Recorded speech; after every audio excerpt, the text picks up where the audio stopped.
ধীরে ধীরে আমি দলের সঙ্গে অনুশীলন শুরু করি এবং ভালো অনুভব করতে থাকি।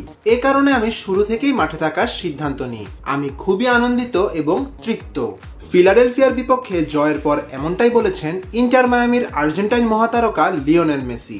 দীর্ঘ প্রায় ৩ মাস পর মাঠে নেমেই নিজের ঝলক দেখালেন বিশ্বকাপ জয়ী এই অধিনায়ক। রবিবার মায়ামির হয়ে ২ মাস পর মাঠে নেমেই দলের জয়ে রাখলেন সরাসরি ভূমিকা। তার জোড়া গোল এবং একটি অ্যাসিস্টের সুবাদেই ৩-১ গোলের দারুণ জয় তুলে নিয়েছে ফ্লোরিডার দলটি। বয়সটা ৩৭ হয়ে গেলেও রেকর্ড গড়েই চলেছেন মেসি। দুর্দান্ত জয়ের এই দিনেও একটি রেকর্ড গড়েছেন তিনি। ফিলাডেলফিয়ার বিপক্ষে ম্যাচটিতে ২টি গোল ও একটি অ্যাসিস্ট করেছেন মেসি। এ নিয়ে মেজর লিগ সকারে তিনি ১৫ গোল ও ১৫টি অ্যাসিস্ট করে ফেলেছেন, যা লিগের ইতিহাসে সবচেয়ে দ্রুততম। রেকর্ড গড়ার পর প্রতিক্রিয়া জানিয়ে মেসি বলেছেন, সত্যি কথা বলতে আমি কিছুটা ক্লান্ত।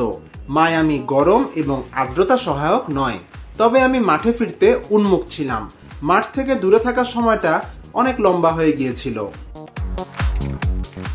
এছাড়াও এই ম্যাচে মেসির দ্বিতীয় গোলটি ছিল তার পেশাদার ক্যারিয়ারের ৮৪০তম গোল, যা সবচেয়ে কম বয়সী হিসেবে গোলের রেকর্ড বলেও উল্লেখ করা হচ্ছে।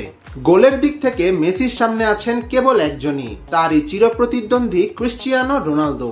কয়েকদিন আগে এই পর্তুগিজ মহাতারকাও ক্যারিয়ারের ৯০০তম গোল আদায় করে নিয়েছেন।